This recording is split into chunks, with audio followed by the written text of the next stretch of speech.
Hello and welcome back to the Gentleman Psychic. I see we have one person who is here waiting. Hello, hello. I am just going to go right over here to the YouTube, and normally I would share it right now with all of my medias of social, and then I have not been, but there are some friends who would like to see. Hello, Ms. Mary Jane. Good to see you, my dear.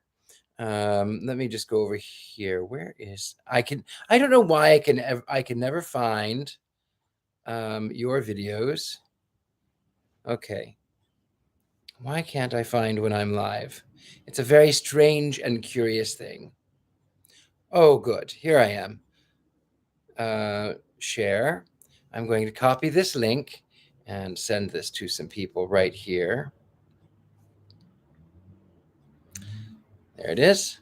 And then we're going to go over, let's see.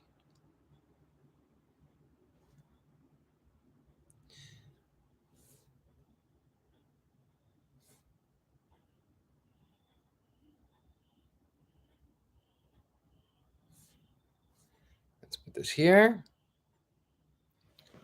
Undertaker's Garage. Hello, Mortician from Kentucky again.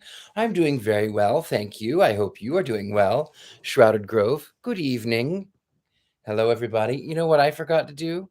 I forgot to get some water, and I know that I will need it. So if you will just pardon me, I'll let you listen to the crickets outside, and then, of course, the clock will chime. But I really need to grab something to drink. I'll be right back.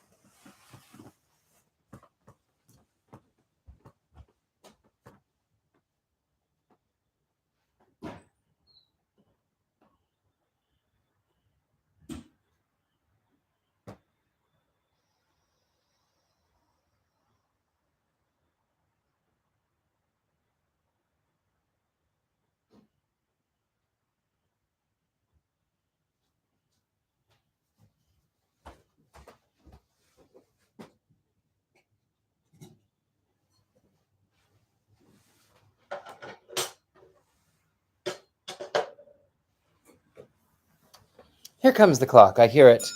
Aha, there it is.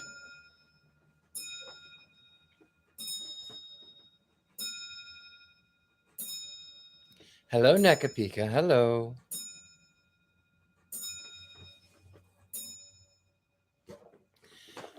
Hello, my darlings. I hope that you are settled in. I hope that you have your covers up. It's a little chilly night here in New York, but it's perfectly chilly for me. I'd rather be cold than hot any day, because when I'm cold, I can always wear more glorious clothes. Stephen, hello, my friend. Thank you, NECA. Thank you. Appreciate that. I am just about to travel. So the next 3 weeks are going to be murder on me, and I will be traveling. So if you find yourself in Ohio and would like a reading, if you find yourself in Plattsburgh, New York, and would like a reading, if you find yourself in Los Angeles, Los Angeles is going to be pretty tight for me. But if you're in Los Angeles and would like a reading, I am going to be around, so make certain that you find me on thegentlemanpsychic.com. Send me a message. What else could I tell you? Oh, what was I going to tell you? There are things I was going to tell you, and I can't remember now. But I know this is Halloween month. Oh, I do remember. So thank you, first and foremost. I wanted to thank you because I am a quarter finalist in the Face of Horror. So thank you to everyone who has voted, everyone who has donated. It really means the world to me. Thank you so much. Now, I know that there are many people who are going out for this competition, and I have many friends who are doing it. So I wish the competitors luck.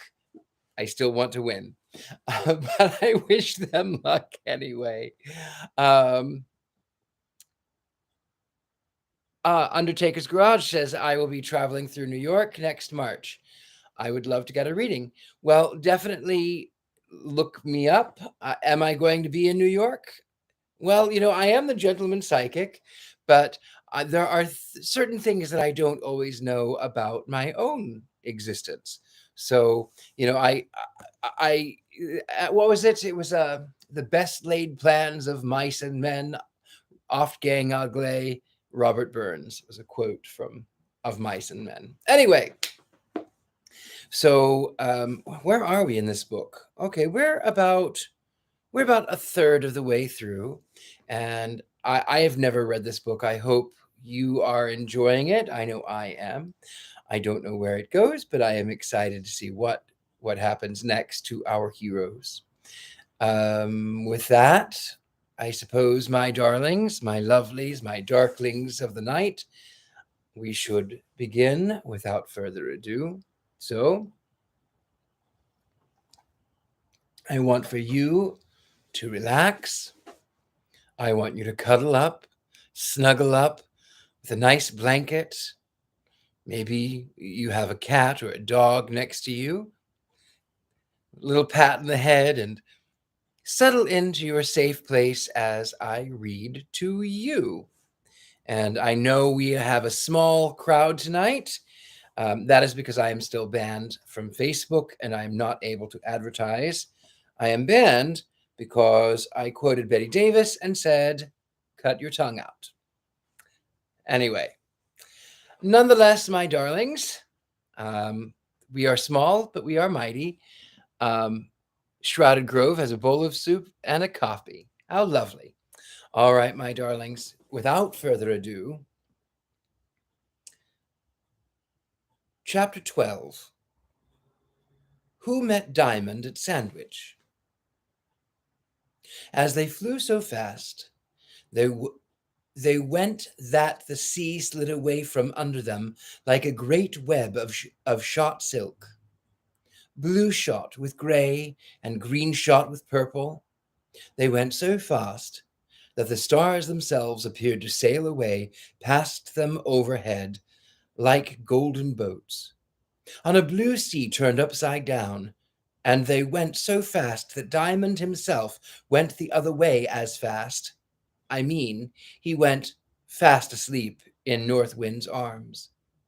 When he woke, a face was bending over him, but it was not North Wind's, it was his mother's. He put out his arms to her, and she clasped him to her bosom and burst out crying. Diamond kissed her again and again to make her stop. Perhaps kissing is the best thing for crying, but it will not always stop it. What's the matter, mother? He said. Oh, Diamond, my darling, you have been so ill, she sobbed. No, mother dear, I've only been at the back of the North Wind, returned Diamond. I thought you were dead, said his mother. But that moment the doctor came in. Oh, there, said the doctor with gentle cheerfulness. We're better today, I see.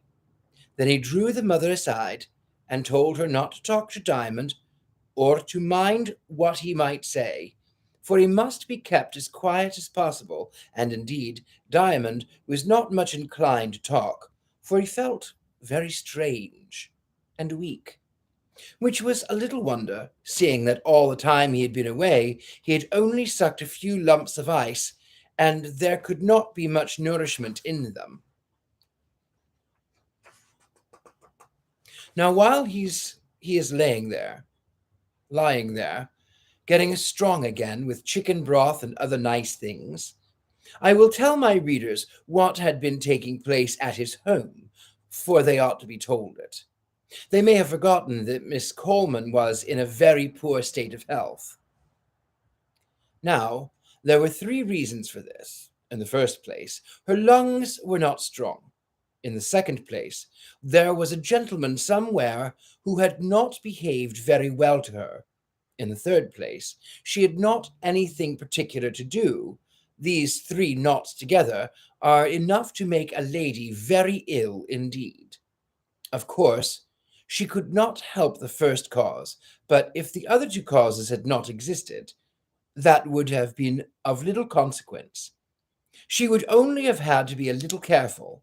The second she could not help quite, but if she had had anything to do, and had done it well, it would have been very difficult for any man to behave badly to her. And for this third cause of her illness, if she had had anything to do that was so worth doing, she might have borne this bad behavior so that even that would not have made her ill. It is not always easy, I confess, to find something to do that is worth doing, but the most difficult things are constantly being done, and she might have found something if she had tried. Her fault lay in this, that she had not tried. But to be sure, her father and mother were to blame that they had never set her going. Only then again, nobody had told her father and mother that they ought to set her going in that direction. So as none of them would find it out of themselves, North Wind had to teach them.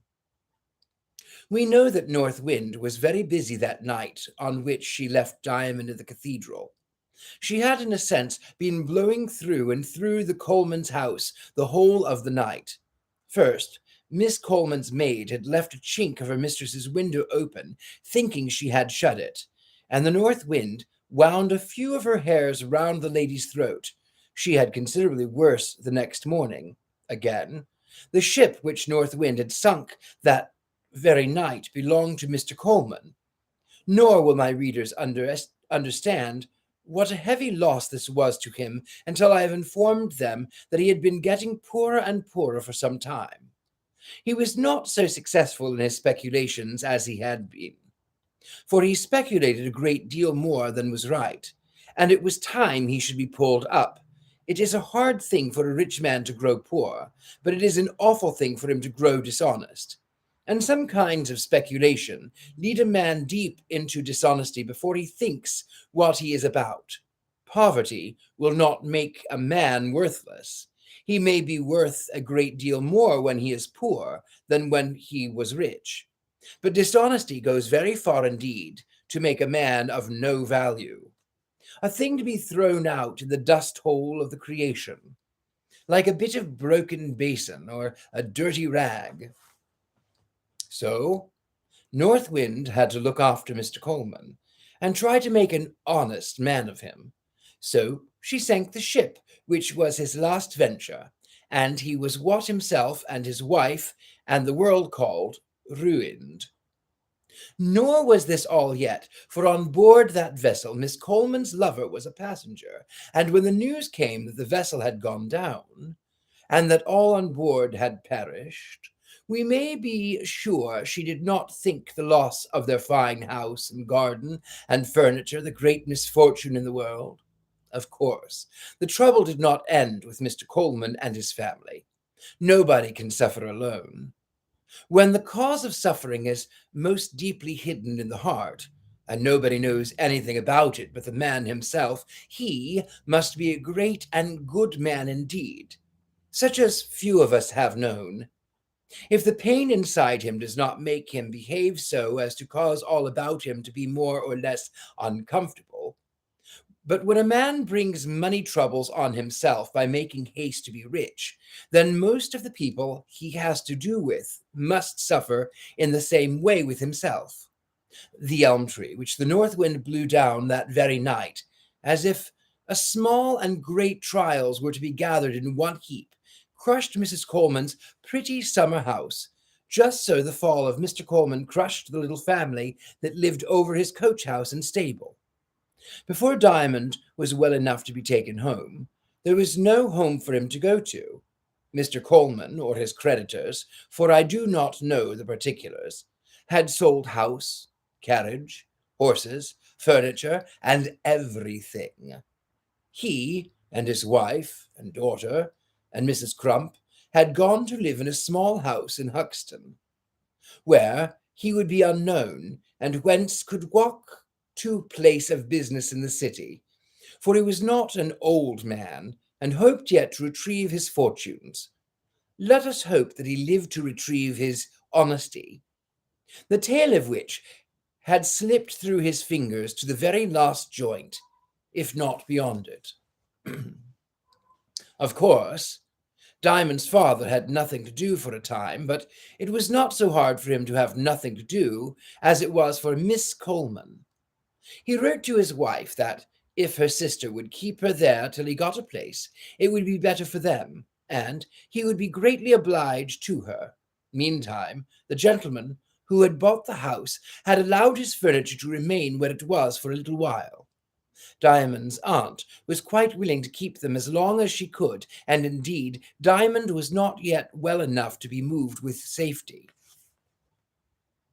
When he had recovered so far as to be able to go out, one day his mother got her sister's husband, who had a little pony cart, to carry them down to the seashore and leave them there for a few hours. He had some business to do further at Ramsgate, and would pick them up as he returned. A whiff of the sea air would do them both good, she said, and she thought besides she could best tell Diamond what had happened if she had him quite to herself. Chapter 13. The Seaside.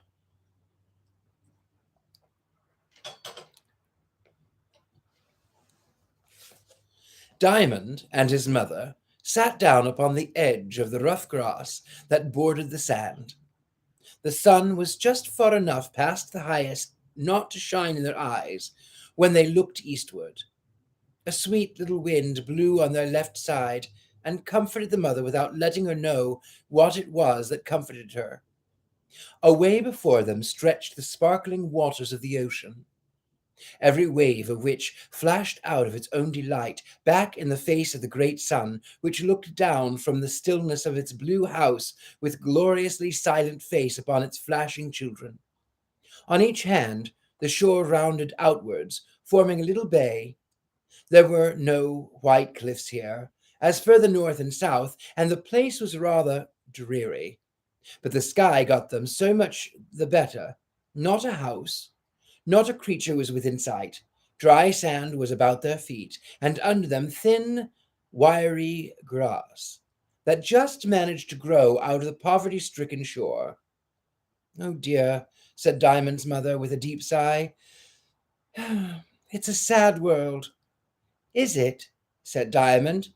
"I didn't know." "How should you know, child? You've been too well taken care of, I trust." "Oh, yes, I have," returned Diamond. "I'm so sorry. I thought you were taken care of too. I thought my father took care of you." "I will ask him about it. I think he must have forgotten." "Dear boy," said his mother, "your father's the best man in the world." "So I thought," returned Diamond with triumph. "I was sure of it." "Well, doesn't he take very good care of you?"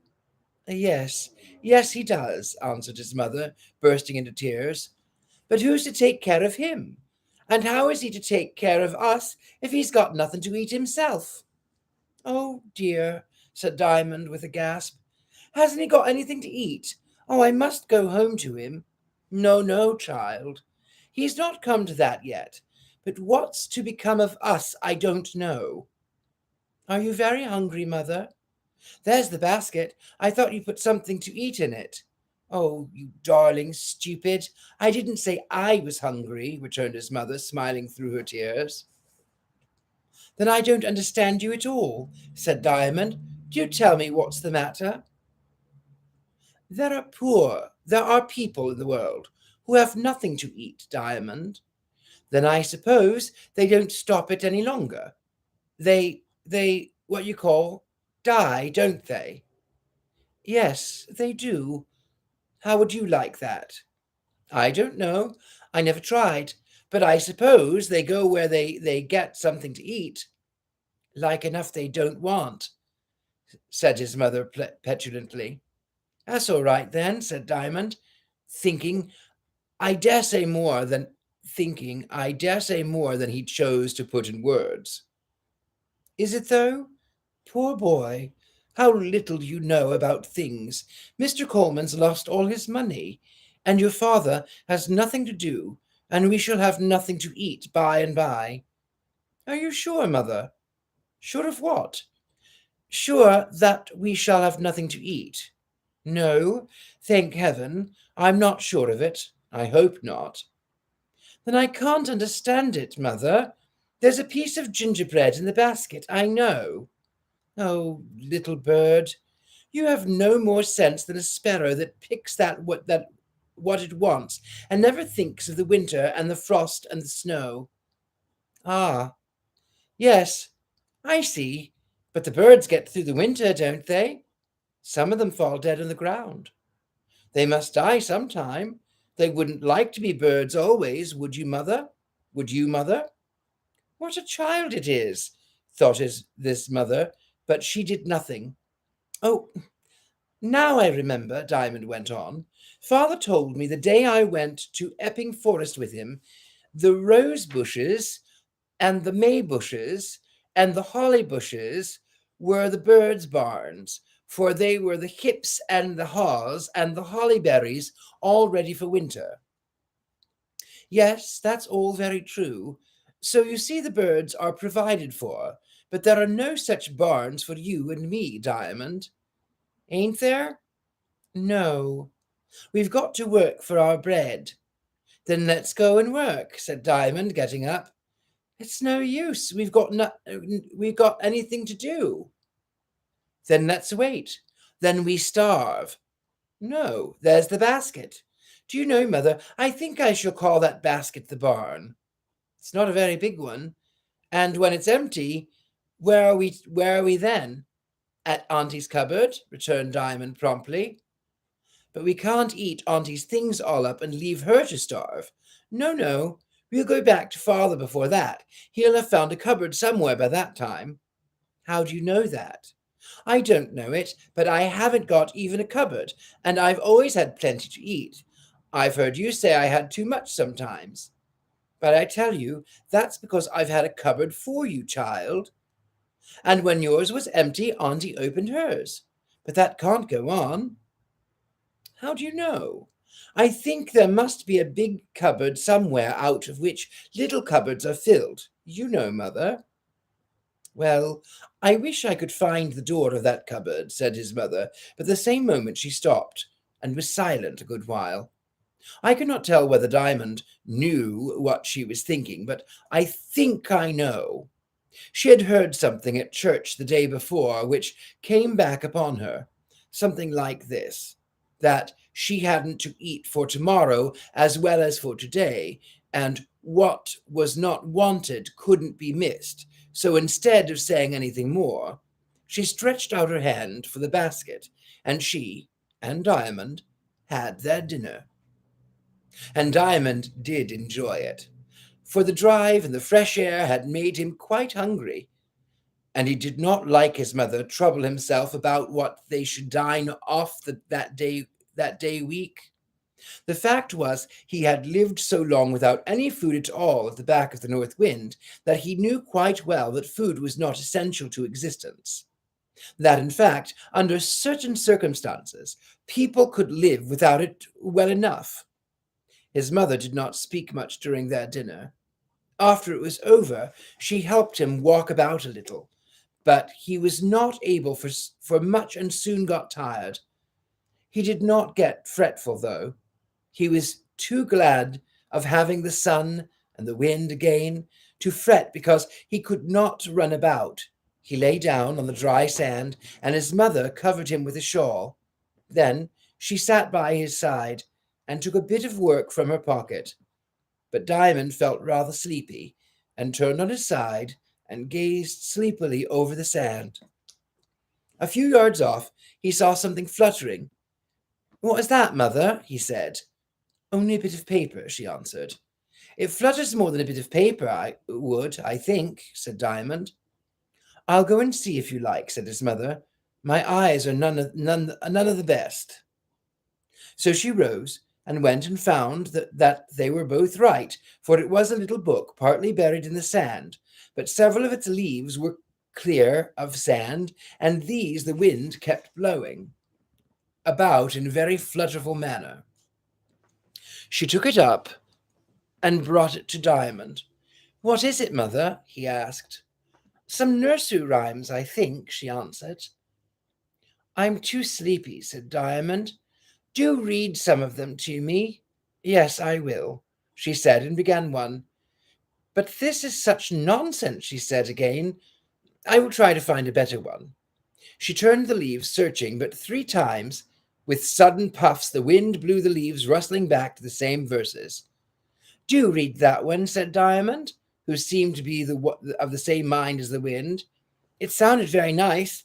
I'm sure it is a good one. So his mother thought it might amuse him, though she couldn't find any sense in it. She never thought he might understand it, although she could not. Now, I do not exactly know what the mother read, but this is what Diamond heard, or thought afterwards that he had heard. He was, however, as I have said, very sleepy, and when he thought he understood the verses, he may have been only dreaming better ones. This is how they went. I know a river whose waters run asleep, run ever, singing in the shallows, dumb in the hollows, sleeping so deep. And all the swallows that dip their feathers in the hollows, or in the shallows, are the merriest swallows of all, for the nests they bake with the clay they cake, with the water they shake from their wings that rake. The water out of the shallows or the hollows will hold together in any weather, and so the swallows are the merriest fellows, and have the merriest children, and are built so narrow, like the head of an arrow, to cut the air, and go just where the nicest water is flowing, and the nicest dust is blowing. For each is narrow, like head of an arrow, is only a barrow to carry the mud he makes from the nicest water flowing and the nicest dust that's blowing to build his nest. For her he loves best with the nicest cakes which the sunshine bakes, for their merry children, all so callow, with the beaks that follow, gaping and hollow, wider and wider, after their father or after their mother, the food provider who brings them a spider or a worm, the poor hider, down in the earth, so there's no dearth. For their beaks as yellow as buttercups growing, beside the flowing of the singing river, always and ever growing and blowing, for fast as the sheep, awake or asleep, crop them, they cannot stop them, but up they creep, and on they go blowing. And so with the daisies, the little white praisies, they go and they blow, and they spread out their crown, and they praise the sun, and when he goes down, their praising is done. And they fold up their crown, and they sleep every one, till over the plain he's shining amain, and they're at it again, praising and praising, such low songs raising, that no one hears them but the sun who rears them, and sheep that bite them are the quietest sheep, awake or asleep, with the merriest bleat, and the little lambs are the merriest lambs, they forget to eat, for the frolic in their feet, and the lambs and their dams are the whitest sheep with the woolliest wool, and the longest wool, and the triangliest tails. And they shine like snow in the grasses that grow, in the singing river that sings forever. And the sheep and the lambs and merry forever, because the river sings, and they drink it, and the lambs and their dams are quiet and white, because of their diet, for what they bite is buttercups yellow and daisies white, and grass as green as the river can make it, with wind as mellow to kiss it and shake it, as never was seen, but here in the hollows besides the river, where all the swallows are the merriest of fellows, for the nests they make with the clay they cake, in the sunshine bake, till they are like bone as dry in the wind as marble stone, so firm they bind the grass and clay that dries in the wind, the sweetest wind that blows by river, flowing forever. but never you find whence comes the wind that blows on the hollows and over the shallows, where dip the swallows, alive it blows. The life as it goes, awake or asleep, into the river that sings as it flows, and the life it blows into the sheep, awake or asleep, with the woolliest wool and the triangliest tails, and it never fails, gentle and cool, to wave the wool, and to toss the grass as the lambs and the sheep over it pass, and tug and bite with their teeth so white, and then with sweep of their trailing tails smooth it again, and it grows amain, and amain it grows, and in the wind it blows, tosses the swallows over the hollows, and down on the shallows, till every feather doth shake and quiver, and all their feathers go all together, blowing the life and the joy so rife into swallows that skim the shallows, and have the yellowest children, for the wind that blows is the life of the river flowing forever, that washes the grasses still as it passes, and feeds the daisies, the little white praises, and buttercups bony, so golden and sunny, with butter and honey, that whiten the sheep, awaken or asleep, that nibble and bite, and grow wither and white, and merry and quite, on the sweet diet, fed by the river and tossed forever by the wind that tosses the swallow that crosses over the shallows, dipping his wings to gather the water and bake the cake, that the wind shall make as hard as bone, as dry as stone. It's all in the wind that blows from behind, and all in the river that flows forever, and all the grasses and the white daisies and the merry sheep, awake or asleep, and the happy swallows skimming the shallows, and it's all in the wind that blows from behind. Here, Diamond became aware that his mother had stopped reading. "Why don't you go on, dear mother?" he asked. "It's such nonsense," said his mother. "I believe it would go on forever." "That's just what it did," said Diamond. "What did?" she asked. "Why, the river. It's almost the very tune it used to sing." His mother was frightened, for she thought the fever was coming on again, so she did not contradict him. "Who made that poem?" asked Diamond. "I don't know," she answered. "Some silly woman for her children, I suppose, and then thought it good enough to print. She must have been at the back of the North Wind some time or another. Anyhow," said Diamond, "she couldn't have got a hold of it anywhere else. That's just how it went." And he began to chant bits of it here and there, but his mother said nothing for fear of making him worse, and she was very glad indeed when she saw her brother-in-law jogging along in his little cart. They lifted Diamond in and got up themselves, and away they went. Home again, home again, home again, as Diamond sang, but he soon grew quiet, and before they reached Sandwich, he was fast asleep and dreaming of the country at the back of the North Wind. Chapter 14. Old Diamond. After this, Diamond recovered so fast that in a few days he was quite able to go home as soon as his father had a place for them to go to.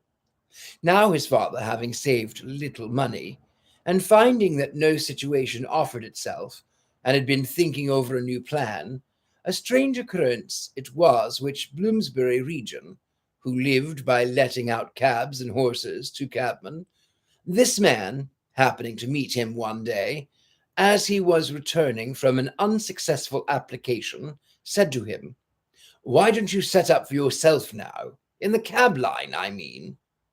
"I haven't enough for that," answered Diamond's father. "You must have saved a goodish bit, I should think.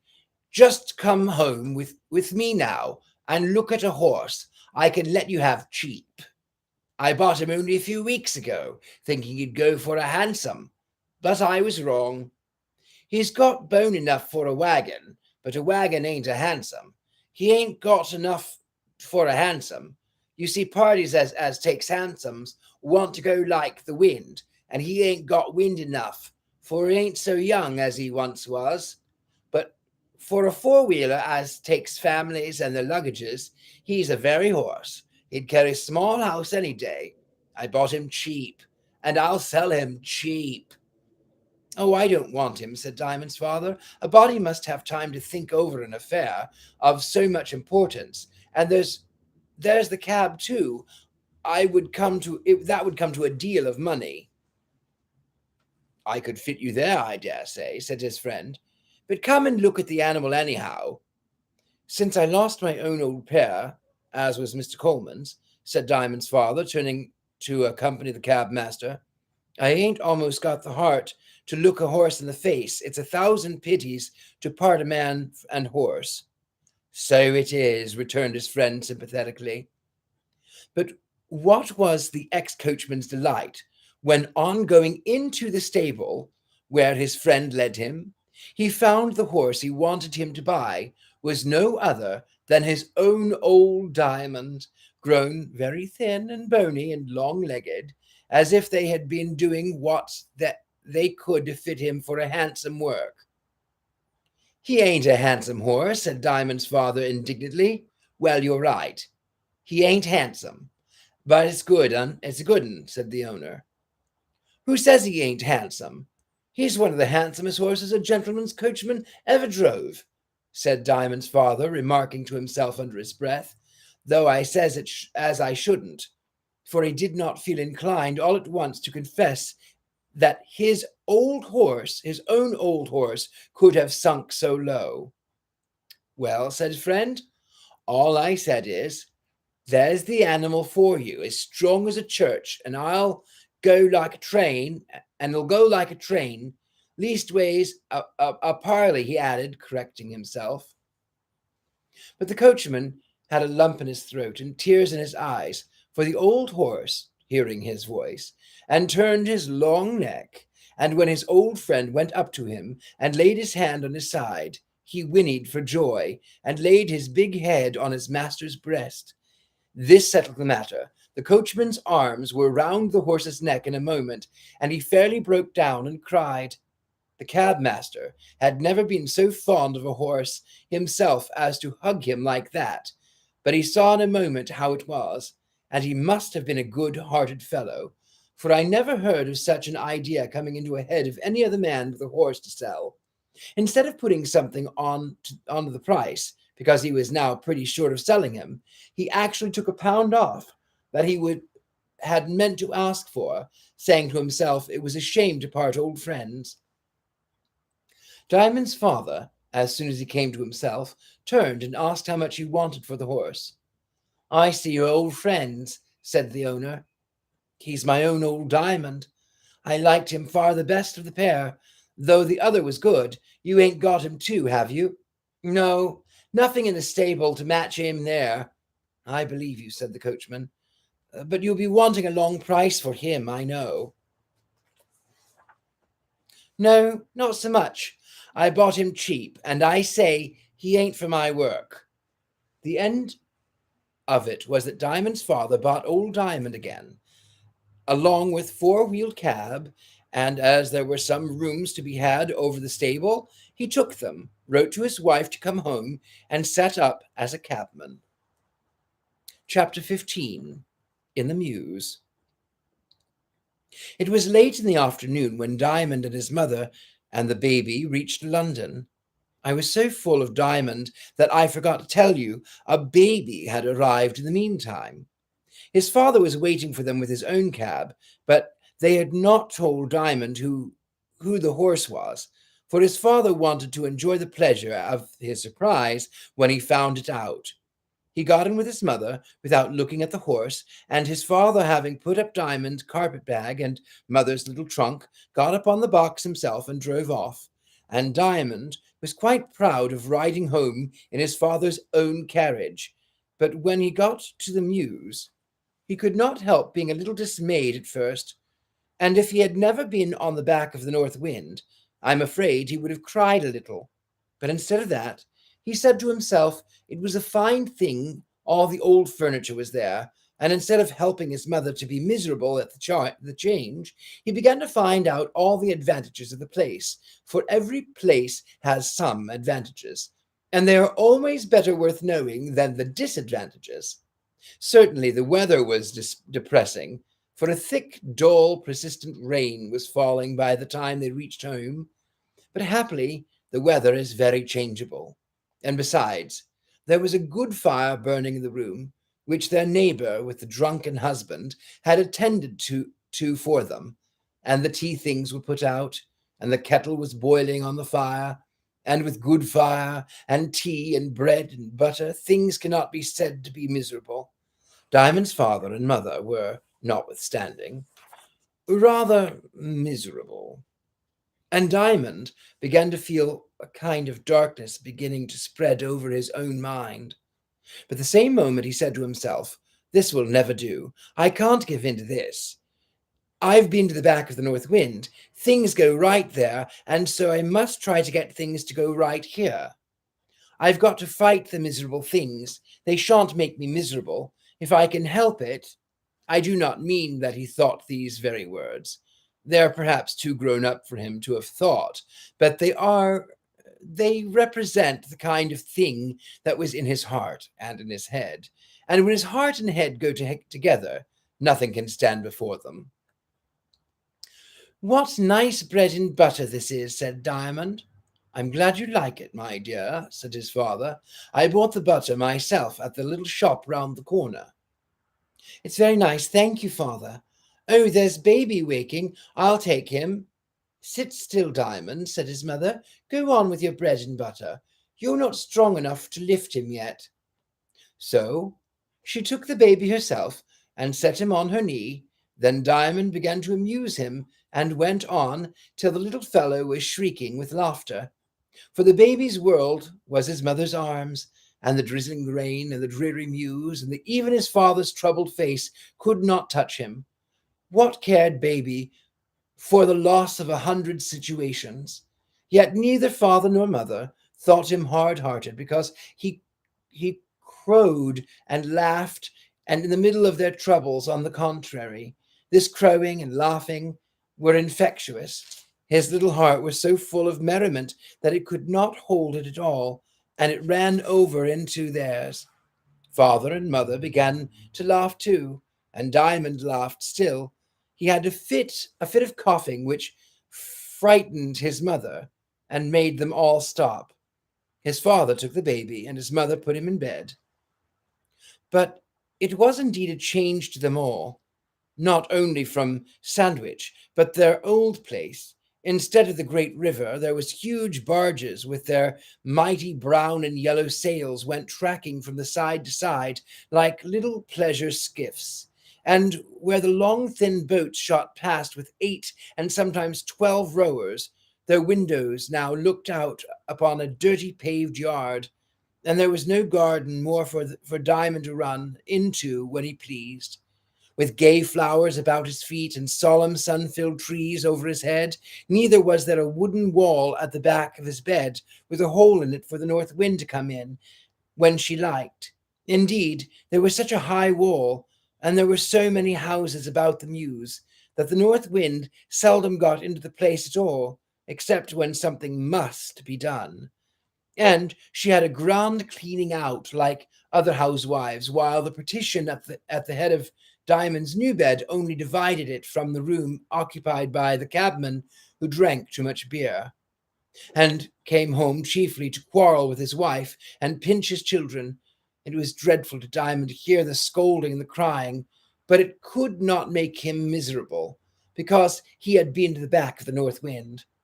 If my reader find it hard to believe that Diamond should be so good, he must remember that he had been to the back of the north wind. If he never knew a boy so good, did he ever know a boy that had been to the back of the north wind? It was not in the least strange of Diamond to behave as he did. On the contrary, it was thoroughly sensible of him. We shall see how he got in. Chapter 16. Diamond makes a beginning. The wind blew loud, but Diamond slept a deep sleep and never heard it. My own impression is that every time when Diamond slept well and remembered nothing about it in the morning, he had been all that night at the back of the north wind. I am almost sure that that was how he woke so refreshed and felt so quiet and hopeful and all the day. Indeed, he said this much, though not to me, that always when he woke from such a sleep, there was something in his mind. He could not tell what, could not tell whether it was the last far off sounds of the river dying away in the distance, or some of the words of the endless song his mother had read to him on the seashore. Sometimes he thought it must have been the twittering of the swallows over the shallows, you know, but it may have been the chirping of the dingy sparrows picking up their breakfast in the yard. How can I tell? I don't know what I know. I only know what I think. And to tell the truth, I am more of the swallows than the sparrows. When he knew he was coming awake, he would sometimes try very hard to keep hold of the words of what seemed a new song, one he had not heard before, a song in which the words and the music somehow appeared to be all one. But even when he thought he had got them well fixed in his mind, ever as he came awaker, as he could say, one line faded out away, and then and another, till at last there was nothing left but some lovely picture of water or grass or daisies or something else very common, but with all the commonness polished off it, and the lovely soul of it, which people so seldom see, and alas, yet seldomer believe in, shining out about after that he would sing the oddest, loveliest little songs to the baby of his own making, his mother said. But Diamond said he did not make them. They were made somewhere inside him, and he knew nothing about them till they were coming out. When he woke the first morning, he got up at once, saying to himself, I've been ill long enough, and have given a great deal of trouble. I must try to be of some use now, and help my mother. When he went into her room, he found her lighting the fire and his father just getting out of bed. They had only one room besides the little one, not much more than a closet in which Diamond slept. He began at once to set things to right, but the baby waking up, he took him and nursed him till his mother had got the breakfast ready. She was looking gloomy, and his father was silent, and indeed, except Diamond had done all possibly he could do to keep out the misery that was trying to get in at the doors and windows, he too would have grown miserable, and then they would have been all miserable together. But to try to make others comfortable is the only way to get right comfortable ourselves, and that makes partly out of being able to think so much about ourselves when we are helping other people. For ourselves will always do pretty well if we don't pay them too much attention. Ourselves are like some little children who will be happy enough so long as they are left to their own games. But when we begin to interfere with them and make them presents of too nice playthings or too many sweet things, they begin at once to fret and spoil. Why, Diamond, child, said his mother at last, you're as good as your mother as if you were a girl, nursing the baby and tossing the bread and sweeping up the hearth. I declare a body would think you had been among the fairies. Could Diamond have had greater praise or greater pleasure? You see, when he forgot his self, his mother took care of his self and loved and praised his self. Our own praises poison ourselves and puff up and swell up till they lose all the shape and beauty and become like a great toadstool. But the praises of father or mother do ourselves good and comfort them and make them beautiful. They never do any harm.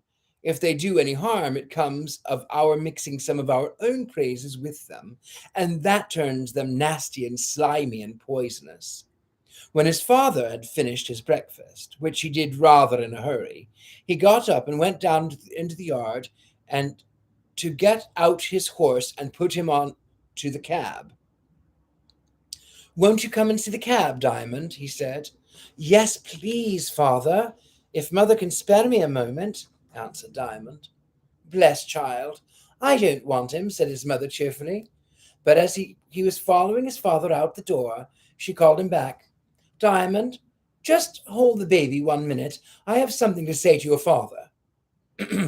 So Diamond sat down again, took the baby in his lap, and began poking his face into his little body, laughing and singing all the while, so that the baby crowed like a little bantam, and what he sang was something like this. Such nonsense to those who couldn't understand it, but not to the baby, who got all the good in the world out of it.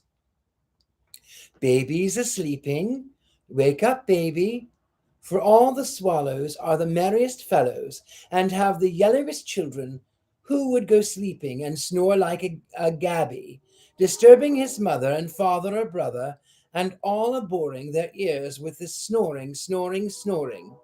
For himself and no other, for himself in particular. Wake up, baby, sit up perpendicular, hark to the gushing, hark to the rushing, where the sheep are the woolliest, and the lambs the unruliest, and their tails the whitest, and their eyes the brightest, and the baby's bonnet, and the baby's the funniest, and the baby's the shiniest, and the baby's the tiniest, and the baby's the merriest, and the baby's the worriest of all the lambs that plague the dams, and the mother's the whitest of all the dams that feed the lambs, that go cropping without stopping, and father's the best of all the swallows that builds their nests out of the shining shallows, and he has the merriest children. That's a baby and diamond and diamond and baby and baby and diamond and diamond and baby." Here Diamond's knees went off in a wild dance, which tossed the baby about and shook the laughter out with him in immoderate peals. His mother had been listening at the door to the last few lines of his song, and came in with tears in her eyes. She took the baby from him, gave him a kiss, and told him to run along to his father. By the time Diamond got into the yard, the horse was between the shafts, and his father was looping the traces on. Diamond went round to look at the horse. The sight of him made him feel very queer. He did not know much different horses, and all other horses than their own were very much the same to him, but he could not make it out. This was Diamond, and it wasn't Diamond. Diamond didn't hang his head like that, yet the head the hanging was very like the one that Diamond used to hold so high. Diamond's bones didn't show through his skin like that, but the skin they pushed out the shape is very like Diamond's skin, and the bones might be Diamond's bones, for he had never seen the shape of them. But when he came round the front of the old horse and put his long neck and began sniffing at him and rubbing his upper lip with his nose on him, then Diamond saw it could be no other than his old Diamond, and he did just as his father had done before, put his arms around his neck and cried, but not much. "Ain't it jolly, father?" he said. "Where's where there ever anybody so were there ever was there ever anybody so lucky as me, dear old Diamond?" And he hugged the horse again and kissed both his big hairy cheeks. He could only manage one at a time, however. The other cheek was so far off on the other side of his big head. His father mounted the box with just the same air as Diamond thought, with which he had used to get up upon the coach box, and Diamond said to himself, "Father's as grand as ever anyhow." He had kept his brown livery coat, only his wife had taken the silver buttons off to put brass ones instead, because they did not think it polite to Mr. Coleman in his fallen fortunes to let his crest be set upon the box of a cab. Old Diamond had kept just the collar, and that the silver crest upon it still, for his master thought nobody would notice that. and so let it remain for a memorial for better days of which it reminded him, not unpleasantly, seeing it had been by no fault either of his or of the old horses that they had come down the world together. "Oh, father, do let me drive a bit," said Diamond, jumping up on the box beside him. His father changed places with him at once, putting the reins into his hands. Diamond gathered them up eagerly. "Don't pull his mouth," said his father. "Just feel it gently, to let him know you're there and attending to him. That's what I call talking to him through the reins." "Yes, father, I understand," said Diamond. Then to the horse he said, "Go on, Diamond," and old Diamond, ponderous bulk, began at once to move to the voice of the little boy.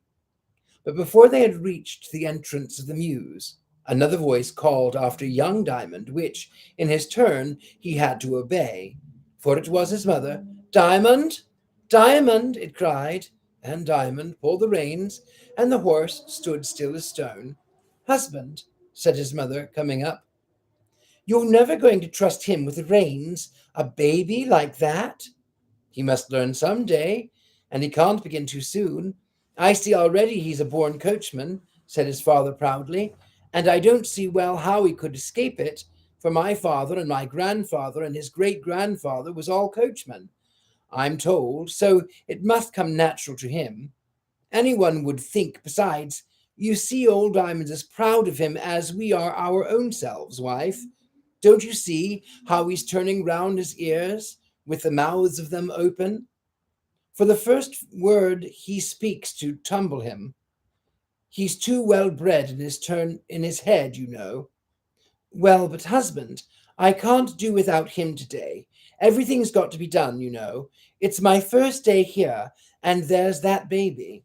"Bless you, wife. I never meant to take him away, only to the bottom of the Endell Street. He can watch his way back." "No, thank you, father, not today," said Diamond. "Mother wants me. Perhaps she'll let me go another day." "Very well, my man," said his father, and took the reins which Diamond was holding out to him. Diamond got down a little disappointed, of course, and went in with his mother, who was too pleased to speak. She only took hold of his hand as tight as if she had been afraid of his running away instead of glad that he would not leave her. Now, although they did not know it, the owner of the stables, the same man who had sold the horse to his father, had been standing just inside one of the stable doors with his hands in his pockets, and had heard and seen all that passed. And from that day, John Stonecrop took a great fancy to the little boy, and this was the beginning of what came of it.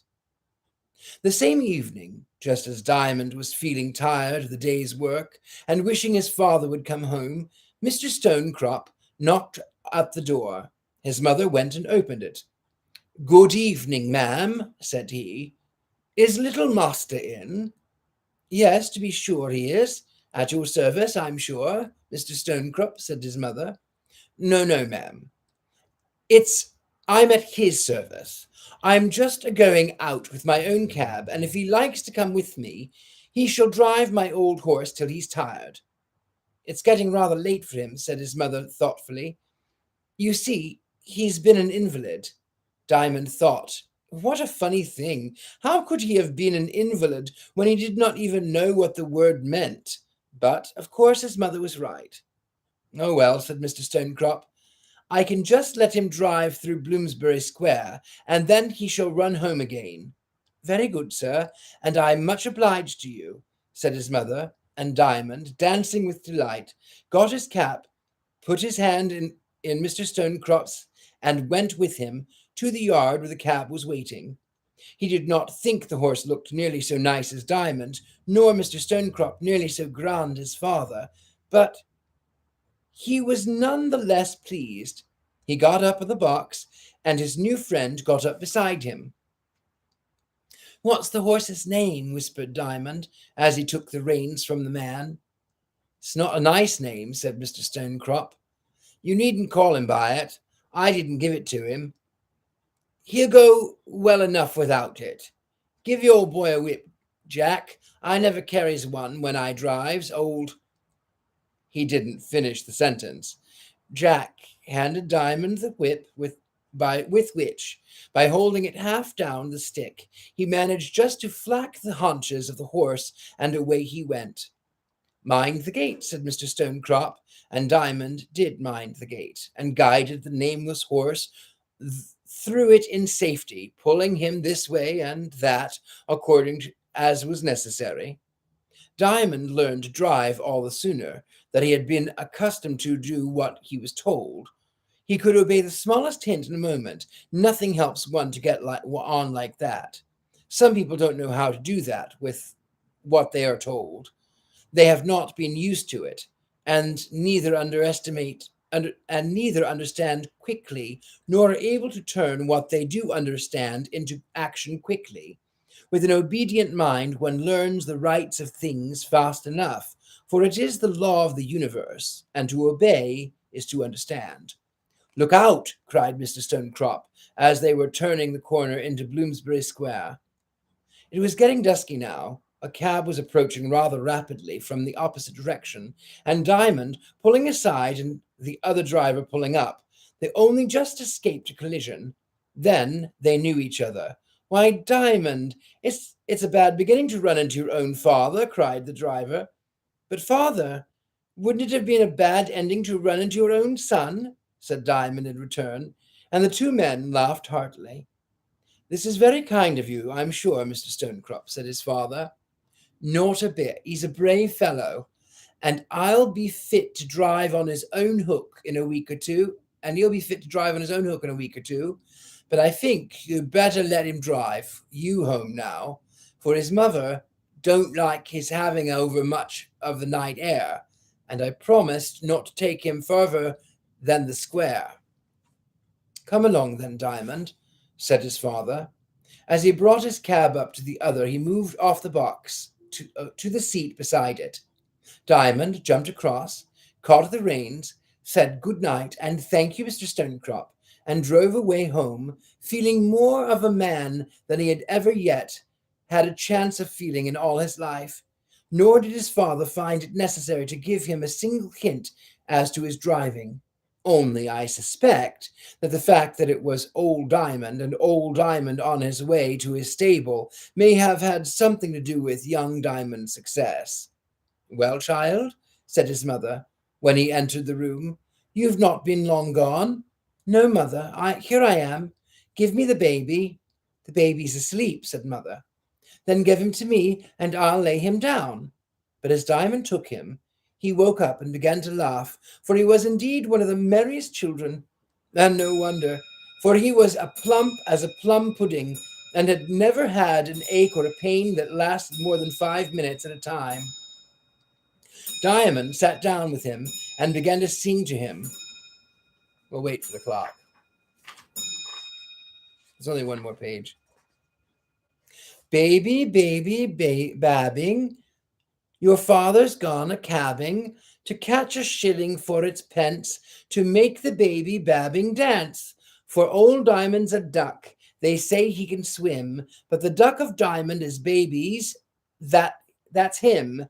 And of all the swallows, the merriest fellows that bake their cake with the water they shake out of the river flowing forever, and make the dust into clay into the shiniest day to build their nest. Father's the best and mother's the whitest, and her eyes are the brightest of all the dams that watch their lambs cropping the grass where their waters pass, singing forever. And of all the lambs with the shakingest tails and the jumpingest feet, baby's the funniest, baby's the bonniest, and he never wails, and he's always sweet. And Diamond's his nurse, and Diamond's his nurse, and Diamond's his nurse."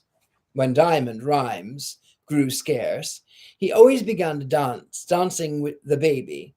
Some people wondered that such a child could rhyme as he did, but his rhymes were not very good, for he was only trying to remember what he had heard the river sing at the back of the north wind.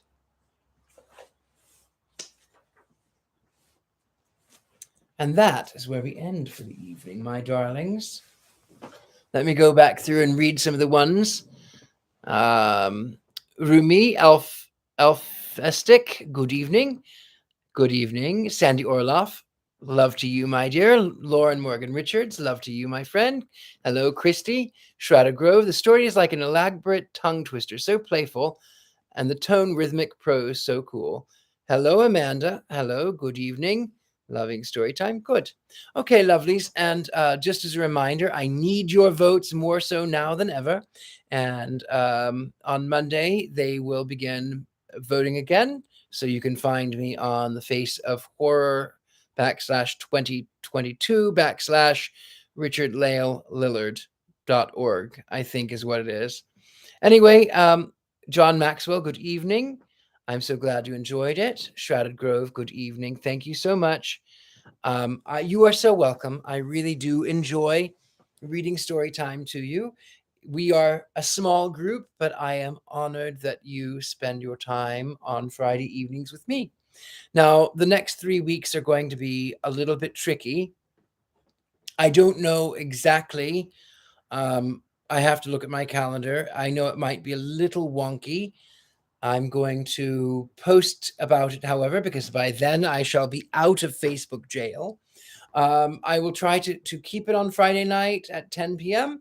But again, I will be traveling to, well, everywhere: Plattsburgh, Pittsburgh, Los Angeles. So I'll be traveling.